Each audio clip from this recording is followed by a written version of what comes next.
Assalamualaikum warahmatullahi wabarakatuh. Om Swastiastu, Namo Buddhaya, Salam Kebajikan, Rahayu, Salam Sejahtera, Shalom, Salam Pancasila. Kepada yang terhormat Bapak Purbojati, selaku dosen pengampu mata kuliah Pendidikan Pancasila, serta teman-teman yang saya cintai dan saya hormati. Sebelumnya, saya akan memperkenalkan diri terlebih dahulu. Nama saya Safinadin Indira Salwa dengan NIM 21030214049 dari kelas 2021E Program Studi Matematika UNESA. Saya berasal dari Kota Sidoarjo. Pada kesempatan kali ini, saya ingin menyampaikan materi mengenai Pancasila sebagai sistem filsafat. Definisi filsafat. René Descartes 1590 sampai 1650 merupakan seorang filsuf dan matematikawan Prancis. Beliau dikenal sebagai bapak filsafat modern. Menurut bahasa Yunani, kata filsafat diambil dari kata philos dan sophia. Philos berarti cinta, sedangkan sophia berarti bijaksana. Sehingga secara etimologi, kata filsafat bisa diartikan sebagai cinta akan kebijaksanaan. Ciri-ciri filsafat ada 4. Yang pertama, koheren, yaitu keserasian atau kekompakan yang terjadi karena adanya koordinasi. Yang kedua, rasional, yaitu suatu hal yang bergantung pada pikiran dan pertimbangan yang logis. Yang ketiga, holistik, yaitu serangkaian gagasan-gagasan bahwa segala sesuatu harus dipelajari secara keseluruhan yang ada di dalam kehidupan manusia. Yang keempat, memberi visi, yaitu suatu impian, cita-cita, atau nilai inti yang menjadi tujuan masa depan. Kemudian, fungsi filsafat. Yang pertama, memberi jawaban. Filsafat adalah akar dari semua ilmu. Pernyataan ini akan memberikan banyak jawaban dari persoalan-persoalan yang muncul dalam kehidupan. Yang kedua, perangkat atau pemersatu. Filsafat mengandung nilai-nilai yang benar dan bijaksana, sehingga cocok sebagai media pemersatu. Yang ketiga, kebenaran. Filsafat memiliki pandangan mengenai nilai-nilai yang paling benar. Landasan ontologis Pancasila, landasan epistemologis Pancasila, dan landasan aksiologis Pancasila. Yang pertama, landasan ontologis Pancasila. Ontologi adalah bidang yang membicarakan hakikat yang ada atau keberadaan dari segala sesuatu. Subjeknya adalah manusia yang berlandaskan 5 sila Pancasila. Tim MKU Pendidikan Pancasila Universitas Negeri Surabaya 2019, Pendidikan Pancasila, Penerbit UNESA University Press, anggota IKAPI, ISBN 97860449039, halaman 105. Selanjutnya, landasan epistemologi Pancasila. Epistemologi merupakan cabang filsafat yang menyelidiki sumber, proses, syarat, batas, dan kebenaran ilmu. Tim MKU Pendidikan Pancasila Universitas Negeri Surabaya 2019, Pendidikan Pancasila, Penerbit UNESA University Press, anggota IKAPI, ISBN 97860449039, halaman 107. Yang ketiga, landasan aksiologis Pancasila. Aksiologi merupakan cabang filsafat yang menyelidiki pengertian, jenis, tingkatan, sumber, dan hakikat nilai. Tim MKU Pendidikan Pancasila Universitas Negeri Surabaya 2019, Pendidikan Pancasila, Penerbit UNESA University Press, anggota IKAPI, ISBN 97864490379, halaman 109. Pancasila sebagai filsafat bangsa menjadi batu tumpuan atau fundamental sebagai sumber dari segala sumber hukum dan tidak menerima paham-paham lain yang bertentangan dengan Pancasila sebagai ideologinya. Unsur Pancasila dalam filsafat. Yang pertama, secara formal konstitusional. Bangsa Indonesia mengakui Pancasila adalah dasar negara atau filsafat negara Republik Indonesia. Yang kedua, secara potensial. Filsafat Pancasila akan berkembang bersama dinamika budaya dan berkembang secara konsepsional. Yang ketiga, secara praktis fungsionalis. Dalam tata budaya masyarakat Indonesia pra-kemerdekaan, nilai Pancasila diakui sebagai filsafat hidup atau pandangan hidup yang dipraktekkan. Yang keempat, secara psikologis dan kultural. Bangsa dan budaya Indonesia sederajat dengan bangsa dan budaya manapun. Nilai dasar Pancasila memiliki sifat yang tidak tetap dan terdapat dalam pembukaan UUD 1945. Pancasila. Nilai ketuhanan mengandung arti bahwa bangsa Indonesia adalah bangsa yang mempercayai Tuhan. Nilai kemanusiaan mengandung arti bahwa kesadaran sikap dan perilaku yang sesuai dengan nilai-nilai moral dalam hidup bersama atas dasar tuntutan hati nurani dengan memperlakukan sesuatu hal sebagaimana mestinya. Nilai persatuan mengandung arti bahwa bangsa kita harus bersatu dalam kebulatan rakyat untuk membina rasa nasionalisme dalam NKRI. Nilai demokrasi memiliki arti bahwa negara kita menggunakan prinsip demokrasi, yakni pemerintahan dari rakyat, oleh rakyat, dan untuk rakyat, yang mana untuk menyelesaikan masalah diselesaikan dengan jalan musyawarah, mufakat, melalui lembaga-lembaga perwakilan. Nilai keadilan mengandung arti bahwa salah satu tujuan yang hendak dicapai oleh bangsa kita adalah tercapainya masyarakat yang adil dan makmur secara lahiriah maupun batiniah. Pancasila sebagai sistem filsafat. Dasar mutlak dalam berpikir dan berkarya sesuai dengan pedoman saling menguatkan antara sila yang satu dengan yang lainnya. Filsafat Pancasila.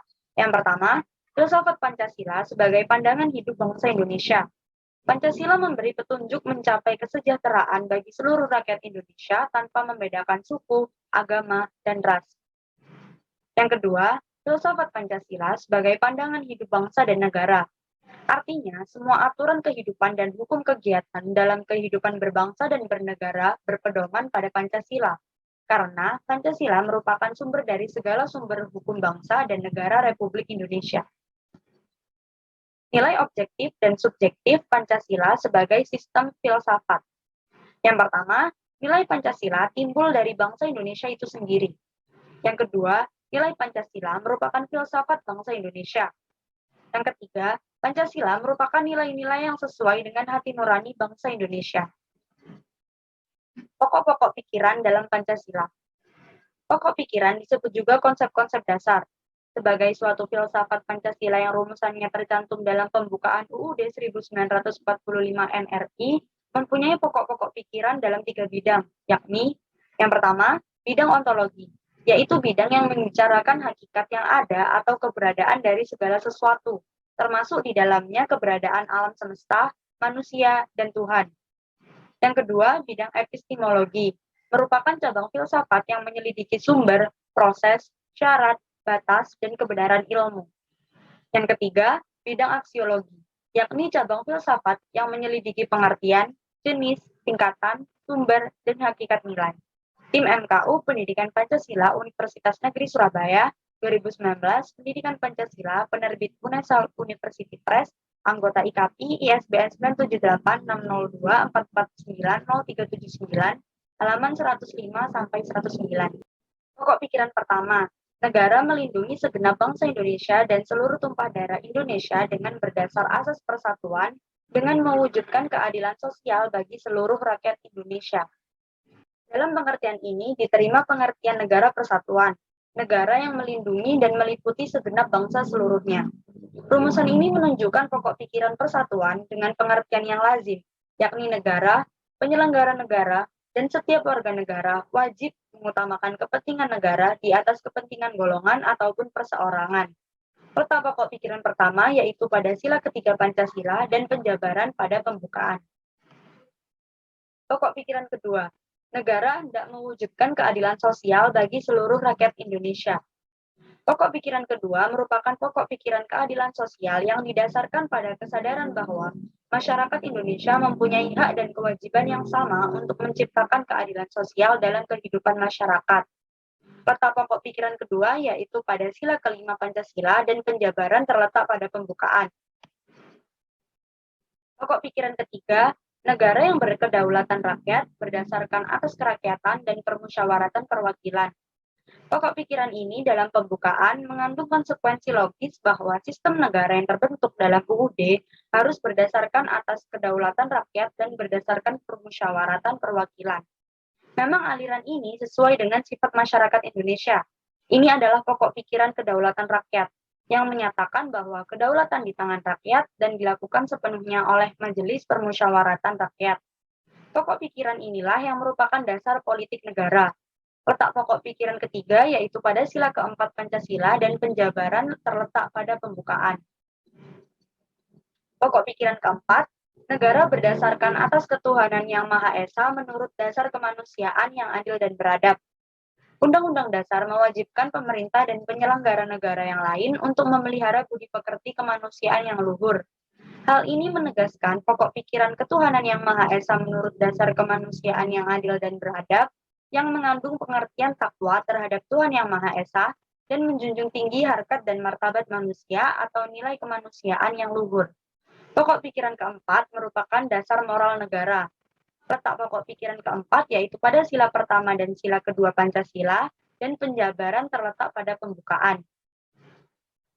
Pengertian nilai, moral, dan norma. Yang pertama, nilai. Nilai adalah sesuatu yang didambakan, sesuatu yang diinginkan, dan sesuatu yang diidealkan.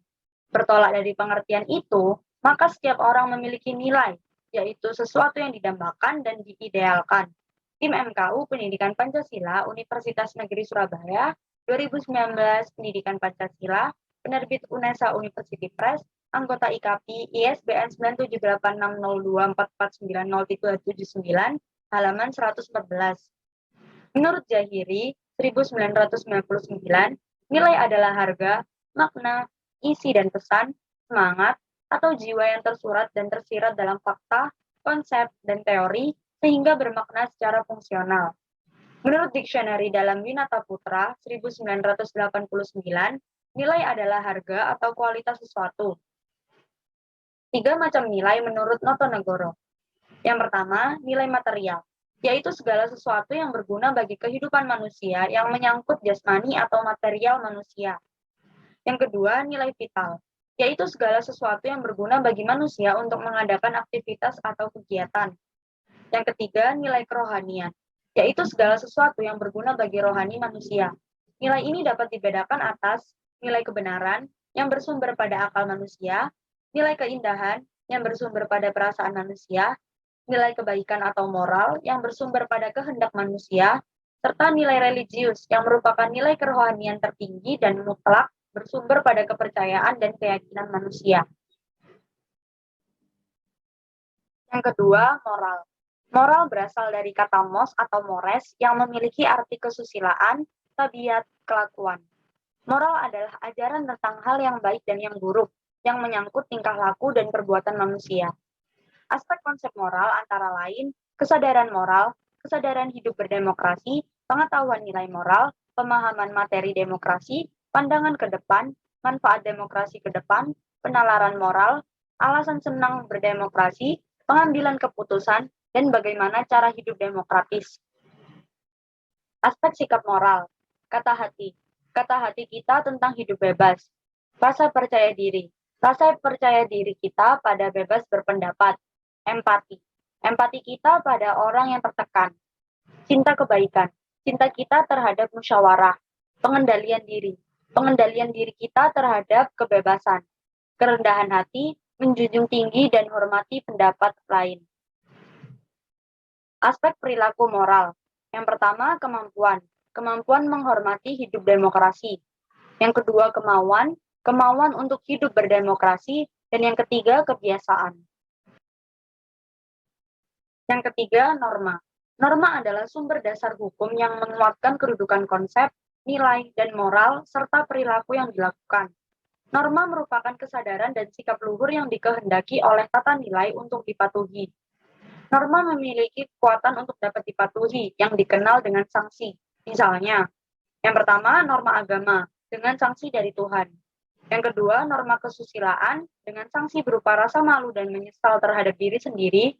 Yang ketiga, norma kesopanan dengan sanksi berupa dikucilkan dalam pergaulan masyarakat. Yang keempat, norma hukum dengan sanksinya berupa penjara atau kurungan atau denda yang dipaksakan oleh alat negara. Hubungan nilai, norma, dan moral.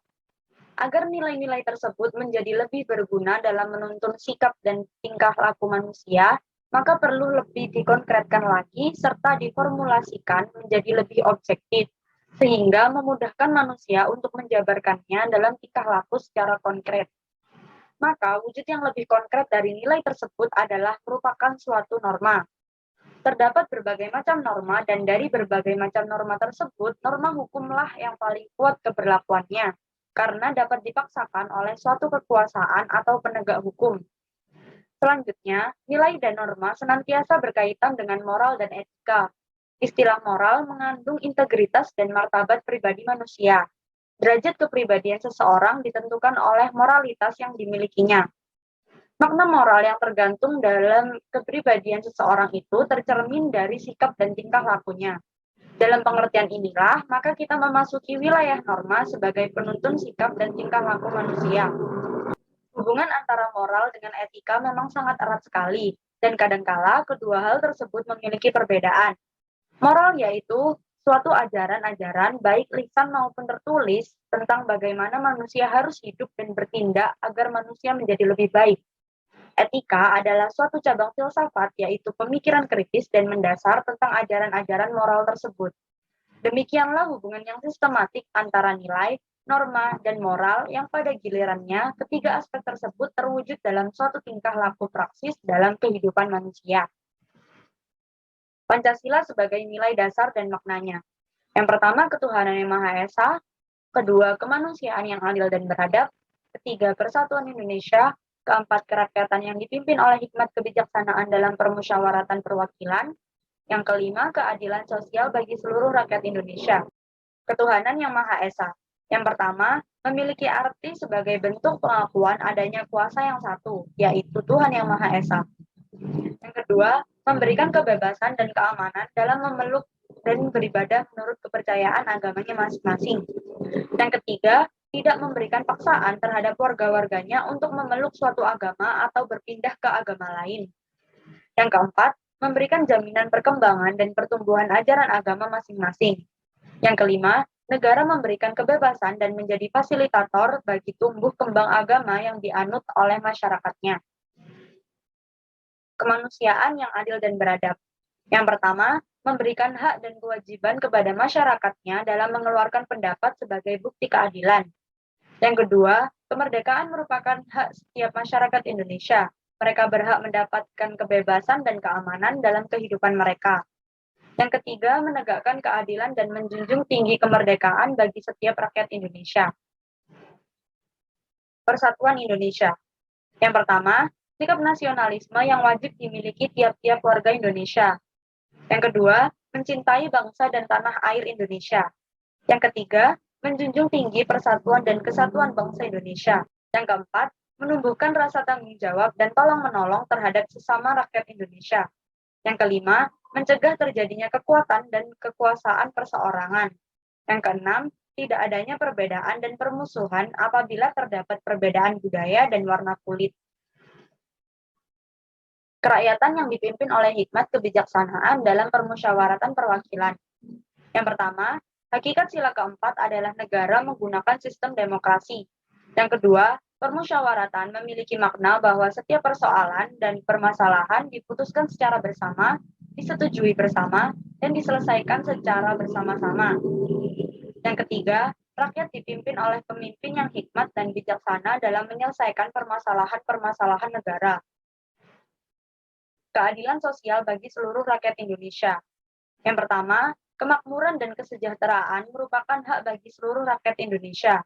Yang kedua, memberikan perlindungan kepada yang lemah dan yang memiliki kekurangan. Yang ketiga, kekayaan alam Indonesia dipergunakan untuk kebahagiaan dan kepentingan bersama. Nilai adalah sesuatu yang didambakan, sesuatu yang diinginkan, dan sesuatu yang diidealkan.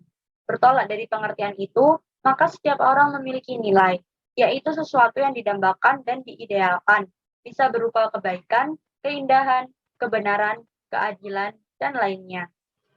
Dalam kehidupan, nilai-nilai tersebut dijabarkan ke dalam ukuran-ukuran perilaku yang harus dilakukan agar nilai-nilai tersebut tercapai. Suatu nilai agar terwujud harus dijabarkan ke dalam aturan-aturan atau norma. Jika tidak dijabarkan ke dalam norma, nilai hanya akan ada di dalam pikiran atau abstrak. Oleh karena itu, dalam kehidupan suatu masyarakat, termasuk dalam keluarga, ada nilai dan norma. Nilai dijabarkan dalam norma untuk mengatur perilaku anggotanya. Tim MKU Pendidikan Pancasila Universitas Negeri Surabaya 2019, Pendidikan Pancasila, penerbit UNESA University Press, anggota IKAPI, ISBN 9789790286276, halaman 114 sampai 116. Pancasila sebagai nilai dasar dan maknanya. Perumusan dasar negara melibatkan banyak pemikir seperti Insinyur Soekarno, Muhammad Yamin, Mr. Supomo. Masing-masing pemikir mengajukan usulan dengan argumentasi masing-masing. Mereka mencoba menggali nilai-nilai yang terdapat dalam budaya masyarakat Indonesia. Akhirnya, melalui diskusi dan refleksi yang mendalam, para elit bangsa sepakat bahwa dasar negara yang akan diproklamasikan adalah Pancasila. Selain sebagai dasar negara, Pancasila bagi bangsa Indonesia memiliki beberapa fungsi, yaitu sebagai pandangan hidup bangsa dan ideologi. Selain itu, Pancasila juga berfungsi sebagai pemersatu bangsa, sebagai jiwa bangsa, sebagai kepribadian bangsa, dan sebagai sumber dari segala sumber tertib hukum. Usman dan Alfian 1996. Sebagai nilai dasar, sila-sila Pancasila hanya memberi gambaran tentang negara yang dicita-citakan dan bagaimana negara ini harus dijalankan. Tanpa dijabarkan ke dalam nilai-nilai instrumental, sila-sila Pancasila belum bisa dijadikan pedoman dalam penyelenggaraan negara. Tim MKU Pendidikan Pancasila Universitas Negeri Surabaya, 2019, Pendidikan Pancasila, penerbit UNESA University Press, anggota IKAPI, ISBN 9786024490379, halaman 118 sampai 120. Meskipun Pancasila sebagai dasar dalam penyelenggaraan negara, dalam sila-sila Pancasila belum memuat bentuk negara, lembaga negara, serta kewenangan dari masing-masing lembaga negara.